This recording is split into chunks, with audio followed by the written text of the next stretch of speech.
Welcome and welcome back. Yes, a little bit of an odd reveal today. Let's talk about it. So that interesting looking video had a QR code buried in it, which led us to an image which had some jumbled up text, and that led us to combat masteries. But of course, that wasn't the only reveal today. Seems like they've maybe run out of echo bosses, so we also got ourselves a relic as the second one. But let's first talk about the combat masteries. Now, they haven't told us, how many they're gonna be, how we're gonna unlock them, anything like this. So it's almost like a teaser when it comes to combat masteries. However, they did give us at least what are probably some main parts of these. This first one being melee related, melee range doubled with two-handed weapons.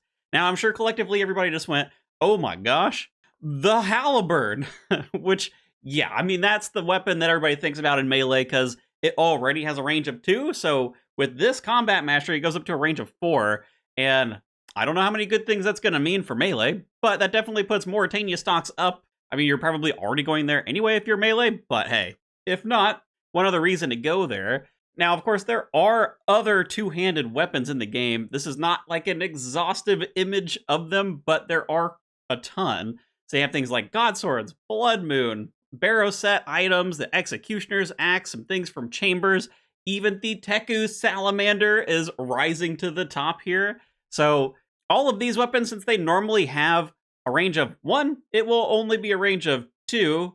But considering they're designed to be a range of 1, that might mean some cool stuff. And you'll also probably notice that there were 2 things missing. We have the whatever Echo, like Amoxicillin weapons, which are probably melee. They haven't given us like the stats or the details on these, but I mean, this dude's rocking some melee armor. They kind of look like the double hitting weapons that you get in Barlamore, so I mean, it makes sense to me. And of course, the big bad scythe that's also going to have just a little bit of range to it. So I went ahead and collected all of the bosses where you typically wouldn't be able to melee or wouldn't be able to melee the whole time. And I think with this, it actually means there's some potential. Now, for things like the Kraken or Zuck, I think you have to have the halberd, and especially for Zuck, I don't think you can move. There's probably like one tile you can stand on, and you can like poke at him behind a shield, you know? But for the rest of these, I think this means you could theoretically do all of them with melee, with whatever weapon you wanted, so it doesn't have to be a halberd. You know, Scythe Zora? Sure, why not? I mean, it's not like you couldn't do Jad before in melee, but now you don't have to worry about like walking back and forth and flicking your melee prayer. So yeah, I mean, there is going to be at least some cool interactions here. And it does make me wonder if maybe they're going to give us like a multiple version of this or something, like really start to extend the range, because that would really open up a lot of weapons to do a lot of like really silly things for melee. But I think it's a little too early. We're going to get some more combat masteries, I think, later this week, so we'll have to see. Next up was the Mage Combat Mastery. Whenever your combat spells regenerate water runes, you heal 1 HP per rune regenerated. And yeah, I don't understand this one. I don't get it. This feels like they've given us half of the information here. Like, this must tie into something else in combat masteries, because like you don't regenerate runes in the game. It's not a thing. So kind of off the top of my head, I'm thinking like, you know, maybe something elemental, because water spells, you know, they're going to use water runes. Ancients for ice spells, those also use water runes. So maybe those 2 types of spells are going to be useful. Maybe the Tome of Water, although I don't think having infinite water runes is the same as regenerating water runes, but I don't know. Maybe this was also like slightly off when people decoded this. No, because they put this in the actual image of the text, so I don't know. They must have something planned for this, because otherwise this seems like super useless by itself. And then the third one, this was for range, and it's very specific. Bows attack 1 tick faster.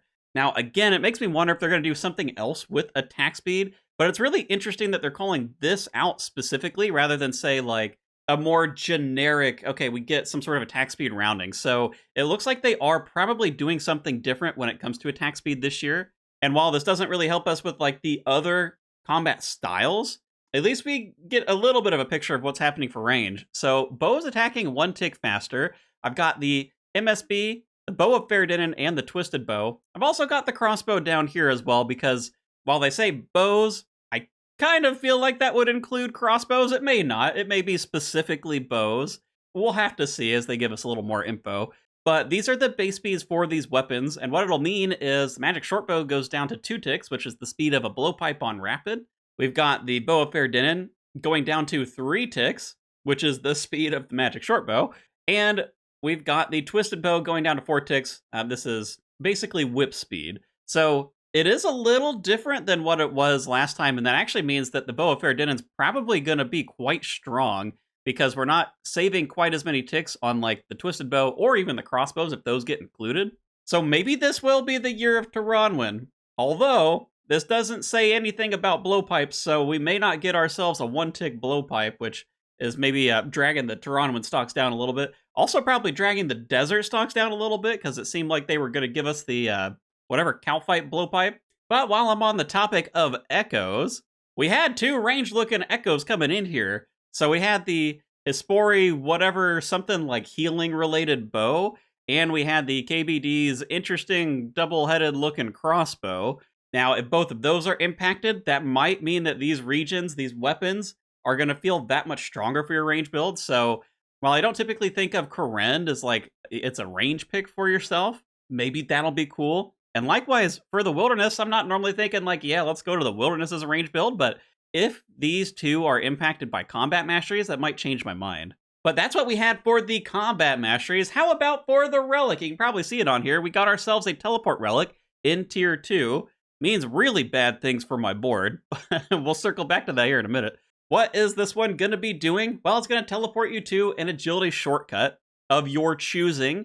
And just for reference, if you want to look on the map, we've got the 2-way agility shortcuts and 1-way agility shortcuts. So these are the icons that you can find them. It is going to put you on the less favorable side, which means you're probably going to have to use the agility shortcut like 99% of the time. So I'm going to talk about that here in a second.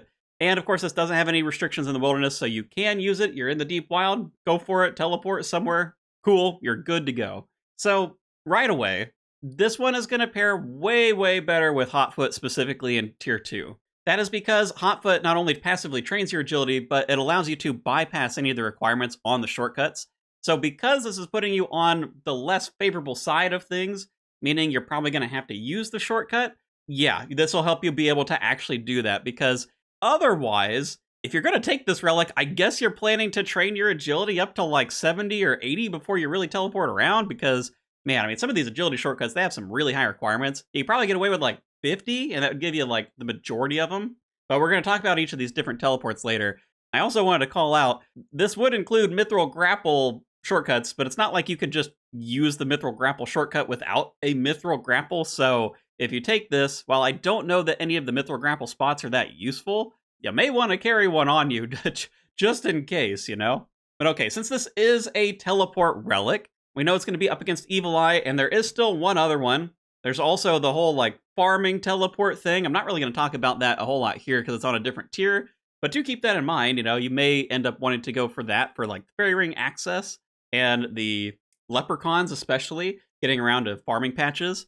But for the ones that are going to be in tier 3, at least the ones that we know about now, these 2, if this is going to be a competitive relic, I think it has to have a bank, first and foremost, because Evil Eye has a really good bank with Huey Coddle. Luckily, we do get a bank, and it is in Varlamore, so it's not area specific. Yeah, there is a level 24 requirement to get over the broken walls here, but this one here in Auburn Vale, it is going to put you really close to a bank. Yeah, you got to like hop over when you teleport here, so it's slightly more annoying, but I think at least that as a baseline makes it competitive, so that's good.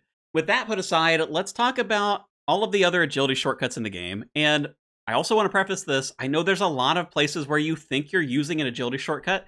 I am only looking for the ones that are actually labeled as agility shortcuts and show up on the wiki as agility shortcuts. So things like in the Fremnik area, when you're traveling up to Weiss to try and like get to that particular herb patch, it feels like a lot of agility shortcuts. Literally none of them are actually an agility shortcut, which is kind of scary for this relic. But now that we've leaped over that rough wall, let's talk about the rest of these agility shortcuts. I really, really like this for Veil Totems particularly, because there are just a ton of shortcuts to help you get around Veil Totems in general. So for the fletching minigame in Varlamore, it's really good. You have okay access. It's just okay. I'm probably going to be saying that a lot. Fair warning.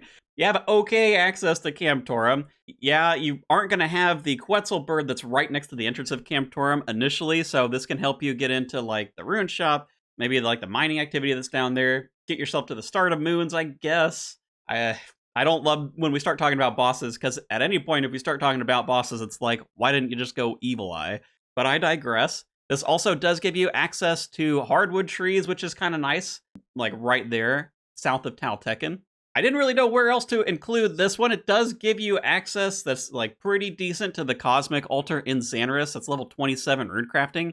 So that's cool for runecrafting training. I would not use this to go up to like 99 because it's not that close, but at least it's getting you somewhat close to an altar, so it's okay. See, I warned you, I'm going to be saying okay a lot. You also get the whatever Stalker's Den. There is a shortcut in there, so you can teleport down there. I don't think that's like crazy useful, but maybe for like a Slayer task or something. Yeah, we're moving on pretty quick. We're in Karamja already.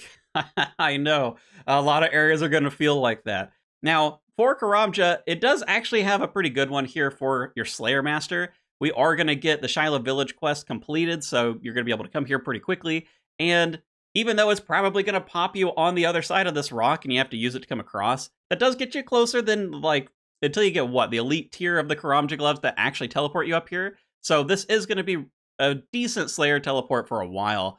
They did remove the diary requirement on that, so some of you may remember this. It used to require the medium diary. Not anymore. You do need 34 agility, if I remember right, to hop through this, but at least that's a fairly low level, so you probably have that if you're taking this relic. It does also have an okay access to the Nature Altar. Again, I'm not using this to go all the way to 99, but at least it gives you like an okay way to train rune crafting. Level 44 for that one. And then you do have a couple of teleports down in the Brimhaven dungeon, so I put a Steel Dragon here. It's not that close to Steel Dragons, but it puts you in like Moss Giants or Greater Demons or a couple other places in there, so it's not bad. There you go, I didn't say okay. It's a little different. Now, Karen is where I think we actually start to see this relic shine a little bit. We have a teleport that gets us close to a farming patch. Yeah, if you're taking the farming relic, this isn't going to matter to you because you're going to have a teleport over to the leprechaun that's like right here next to this herb patch. But this is probably a better Slayer teleport, even if it puts you right here and you have to climb up the rock. That's, I think, a little bit closer than what you're getting in Shiloh. You also have a pretty powerful one here for the rune crafting side of things in Karen, because it's putting you both like decently close to the blood altar, and it's also putting you pretty close to where you mine the dense essence. Plus, you could even use this one over here to get you kind of close to the dark altar. So I think it's going to speed up Zaya rune crafting a lot. And at least right now, we don't really have a good way to solve rune crafting. So this looks like a pretty decent candidate. I wouldn't say it's like, let's go to 50 mil rune crafting, because I have a feeling that's going to feel pretty bad.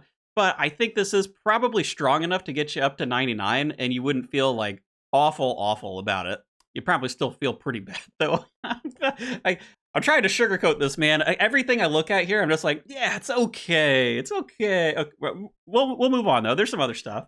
So this does also have a teleport down towards the Alchemical Hydra. This one, you wouldn't have to worry about the Brimstone Boots because it puts you in the area kind of like when you first get down there, so you're not going to burn your feet immediately. That's a plus.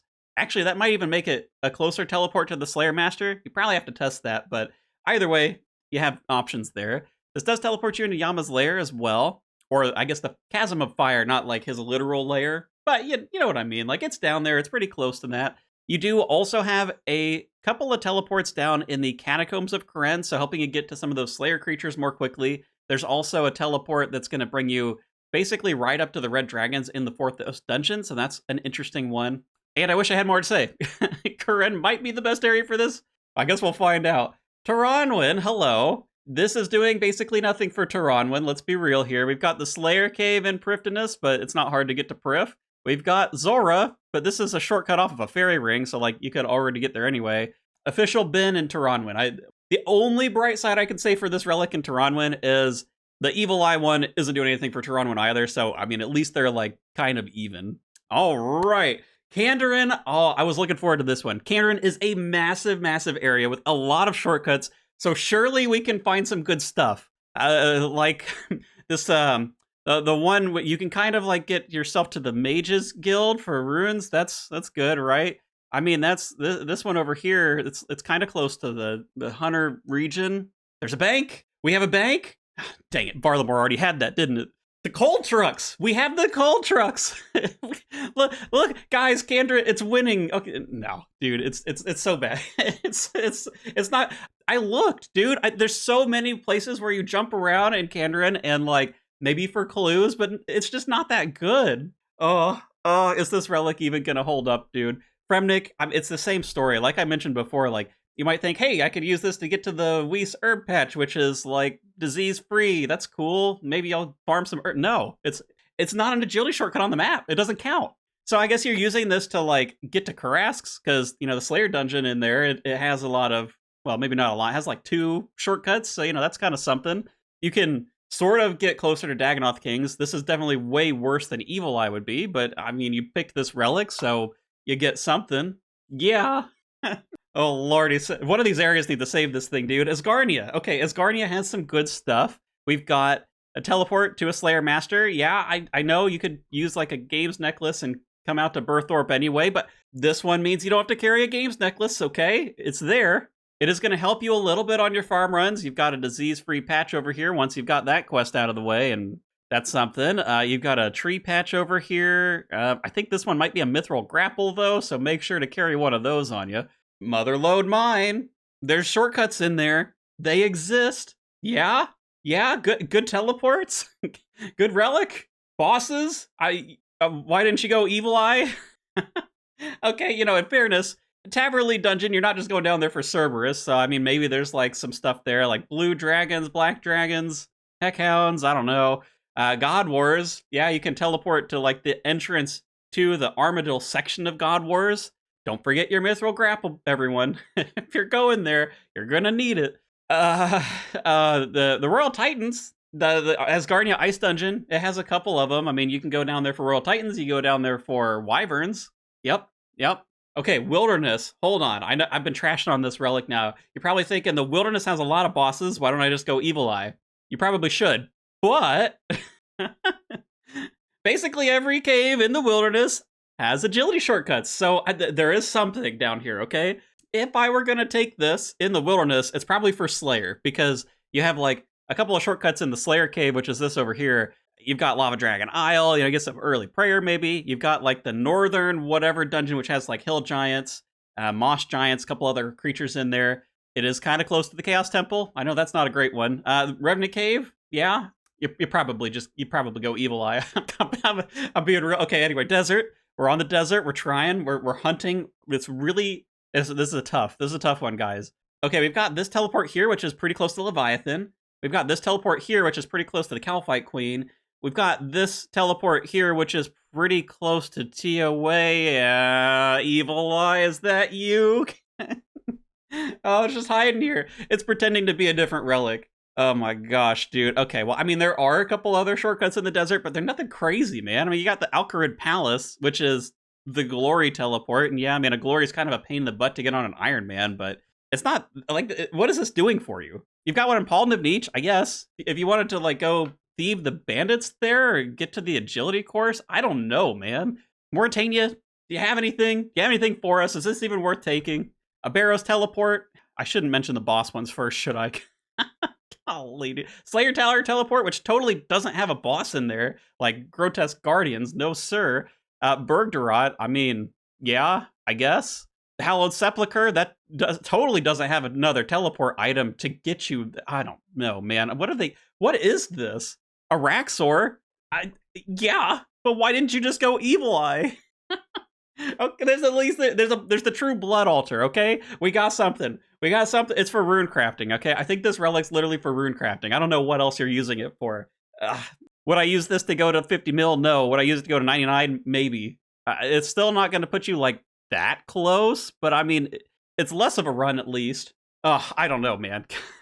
I don't know.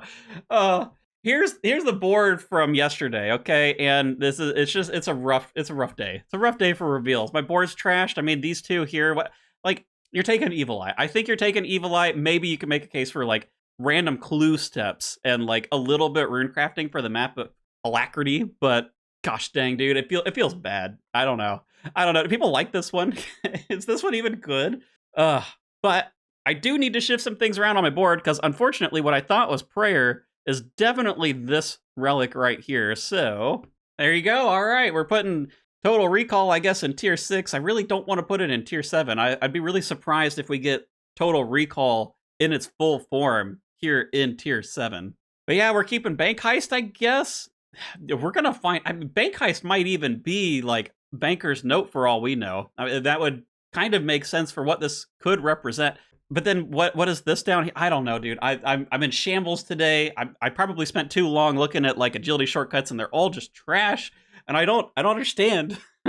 Is there a next level play that I missed for Map of Alacrity? Because otherwise, I think you just take Evil Eye or whatever heck the third one is, or just go for Nature's Accord. This one, I mean, I guess it gets you to more places on the map, but golly, are there any good use cases for this thing? I don't know. Some of you are smart. Maybe you could tell me what I missed. That's all we got for the reveals today. Oh, and that was some high energy U-Jack right there. Agility shortcuts were sending me like over the edge, through the roof. Maybe I was climbing the roof. I don't know. If you want to see all the daily reveals, you want to see the League's Progress series I'm going to put out when it starts, then make sure to subscribe. Link for the Discord is also down below. If you find the ultra giga mega brain strategy for this teleport relic, ping me there. Tell me. I need to understand why on earth you would want to take this one. But anyway, okay, I'm letting it go. We're pulling a Frozen. Thanks for watching. I'll catch you in the next one.